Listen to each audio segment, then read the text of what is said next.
Olá, amigos! O projeto Paradesporto Brasil Mais Acessível, da Universidade Federal de São Paulo, o nosso projeto conta com o apoio da Secretaria Nacional do Paradesporto.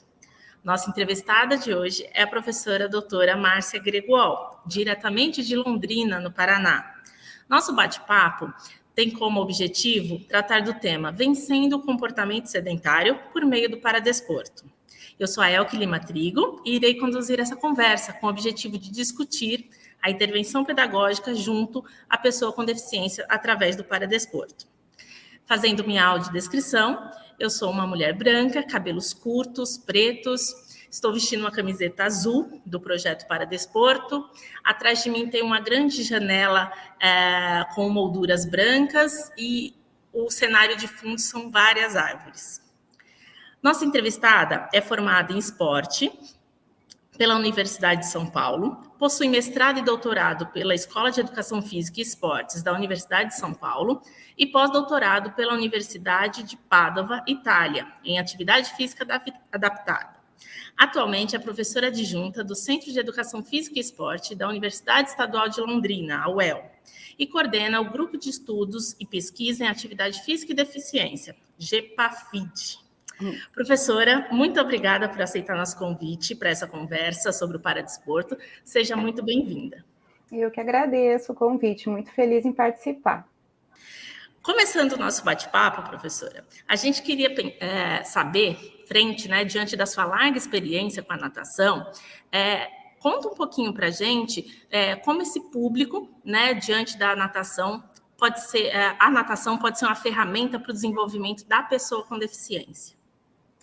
Então, a natação, assim, é uma atividade que eu falo que ela traz diversos benefícios para praticamente todas as populações, né? Para a pessoa com deficiência, além daqueles benefícios que a gente já conhece, no sentido, por exemplo, físico, melhora da aptidão cardiorrespiratória, da força, ela acaba trazendo alguns benefícios adicionais pela própria característica da modalidade.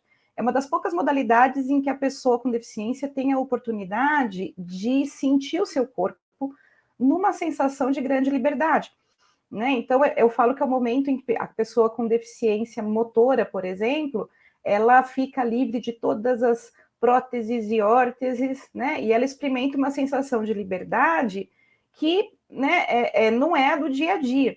Então, isso para a autoestima, para a autonomia, para o autoconceito, acaba trazendo um benefício muito maior. E também a gente percebe assim, a melhora de alguns padrões motores. Eu trabalho particularmente mais com criança e adolescente, que muitas vezes tem pouquíssimas oportunidades de realizar atividade física em outros contextos, inclusive no contexto escolar. Então, a natação, ela traz diversos benefícios motores, melhora no equilíbrio, melhora na coordenação motora, e fora que é um momento muito lúdico. A água por si é um elemento lúdico. Então, para as crianças é um momento de diversão que nem sempre elas conseguem ter no meio de tantas terapias e atividades que elas têm que fazer por conta da sua reabilitação. É nesse caminho, né? Acho que a liberdade no meio aquático passa a ser uma coisa muito mais prazerosa. Dentro desse cenário, aprofundando um pouquinho a parte da natação, quais têm sido os resultados observados nas pesquisas e em sua prática na qualidade de vida e na diminuição do comportamento sedentário dessas pessoas com deficiência? A natação é uma atividade que eu falo assim, que especialmente para essa garotada, né, que a gente trabalha, os pais têm muito pouca resistência, porque tem muitos pais de crianças e adolescentes com deficiência que às vezes têm receio em algumas atividades físicas e esportivas, por falta de conhecimento, que os seus filhos se machuquem, que eles não possam realizar com segurança, e a prática na natação é sempre mais bem aceita, né? Porque os pais consideram que isso é uma atividade mais segura, com menos risco de lesão. Então, é uma porta de entrada bacana para esse universo da atividade física. E a partir daí, a gente tem tido muitos casos assim de alunos que eles ingressam na natação, aí a gente apresenta para eles depois o remo adaptado, apresenta outras modalidades, e eles ingressam nesse caminho, felizmente sem volta, né? Desse estilo de vida fisicamente ativo. Então, a natação a gente percebe que é uma atividade que tem pouca resistência dos pais em que os filhos comecem a fazer, eles querem que façam, eles procuram, porque traz muitos benefícios e eles têm essa ideia que é mais segura. E depois ali a gente começa a falar de outras atividades, eles começam a conhecer, e, enfim, aí eles ampliam esse repertório. E para a qualidade de vida é fantástico, né? Porque qualidade de vida a gente fala que é como eu percebo, né, a minha posição no mundo, né? Então, uma pessoa que consegue se perceber se movimentando com mais autonomia, que consegue perceber que seu corpo pode ser eficiente num meio que é tão desafiador como a água, ela com certeza tem um ganho enorme na forma como ela se percebe. Isso acaba refletindo para o dia a dia dela, né? A autonomia para o dia a Sem dia. dúvida. A gente tem muitos relatos, assim, né, dos cuidadores, das pessoas que acompanham, de melhora, por exemplo, no padrão, não só na autonomia, mas em coisas que às vezes a gente nem imagina tanto, por exemplo, melhora a qualidade de sono, melhora o apetite, eles têm melhora muitas vezes até em variáveis, assim, que os pais percebem no rendimento escolar, na sociabilização, né, então isso traz melhoras, assim, em diversas áreas da vida. Pensando na parte pedagógica, né? Quais as barreiras pedagógicas que a senhora vê no ensino da natação para as pessoas com deficiência? E de que forma seria possível, né, até para os professores, superar essas barreiras? Eu tenho trabalhado bastante assim com cursos de extensão para professores. Eu vejo que a gente tem 2 desafios. Um desafio na formação, né? Então, assim, na formação, a gente ainda tem cursos que trazem poucas informações no processo formativo relacionado ao ensino, né? E a práticas pedagógicas voltadas para pessoas com deficiência. Então, os professores se formam sem ter conhecimento sobre deficiência, e sem ter uma coisa que eu acho que é muito importante, que é essa noção de como trabalhar com a diversidade na aula. Eu brinco assim que o profissional ele sabe trabalhar às vezes com a pessoa com deficiência e com a pessoa sem deficiência. Mas se você colocar os dois no mesmo contexto, e na natação, isso vai acontecer muito nas escolas por aí, ele trava, ele não consegue trabalhar com essa diversidade. Então, acho que isso é uma coisa para a gente pensar no processo formativo. E existe um desafio dos espaços, né, que eles muitas vezes não oferecem acessibilidade. Quando eu digo acessibilidade, é uma coisa assim que é muito além da questão arquitetônica, né? Porque a gente fala de acessibilidade, os alunos falam, não tem rampa, não tem. Eu falei, gente, se fosse só isso, a gente chama lá um pessoal da construção civil, resolve.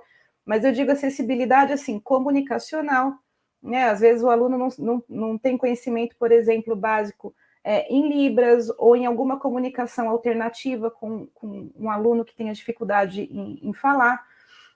Acessibilidade metodológica, como que eu posso adaptar as minhas instruções, os meus procedimentos de ensino para aquele aluno. Acessibilidade também com relação à tecnologia, os recursos materiais.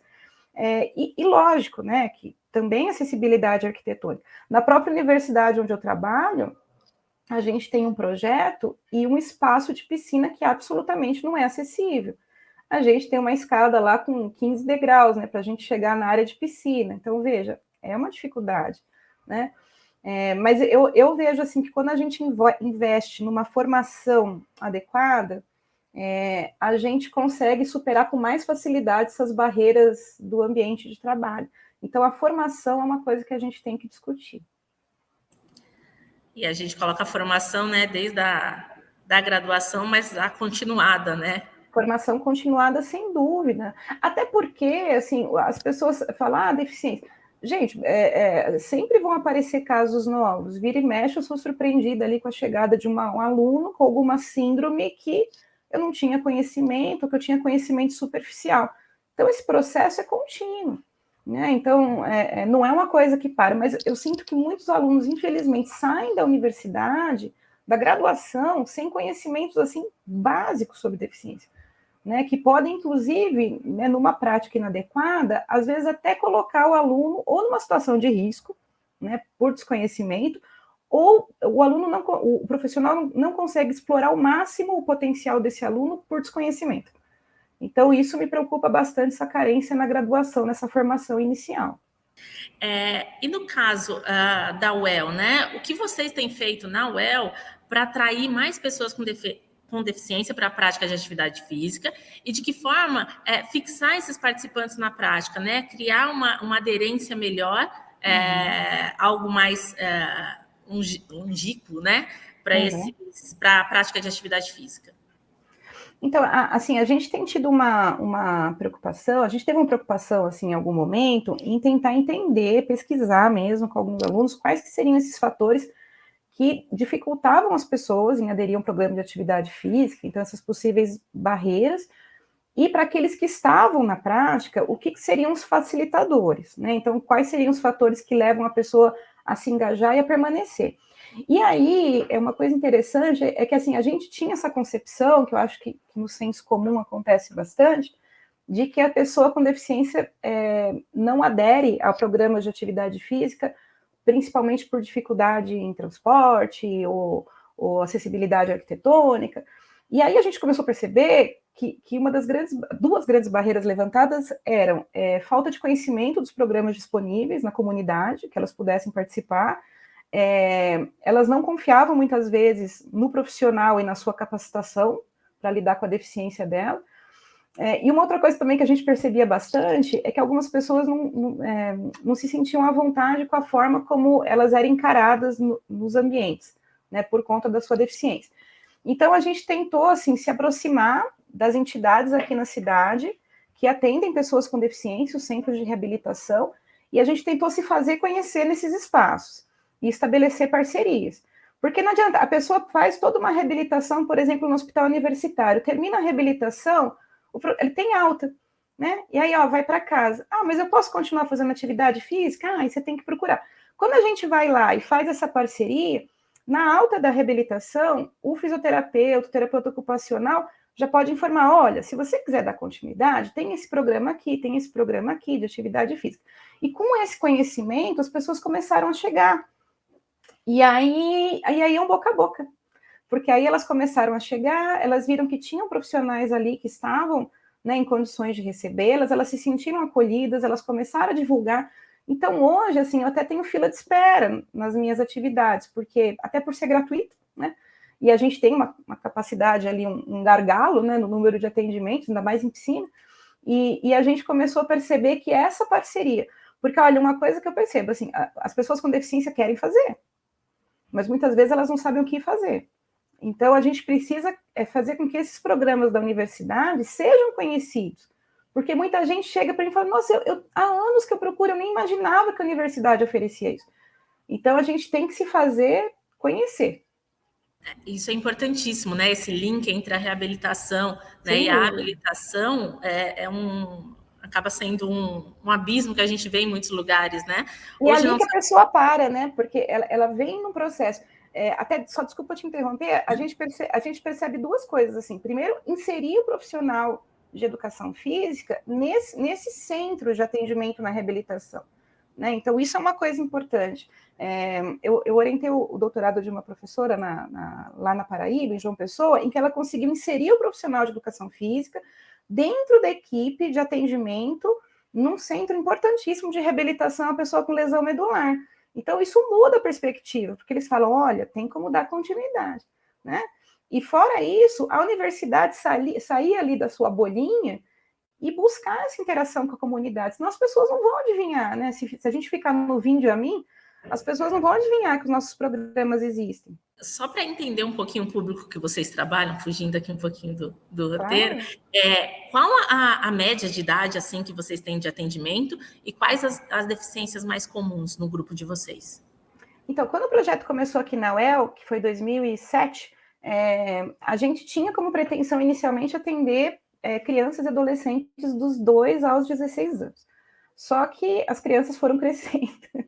E assim, até porque a gente atende uma comunidade muitas vezes carente, né? Pessoas também em maior vulnerabilidade social, a gente obviamente não mandou ninguém embora porque foi atingindo a idade máxima. Então hoje a gente atende criança, adolescente, adulto e vai, né? Esperamos que eles envelheçam fazendo atividade ali com a gente.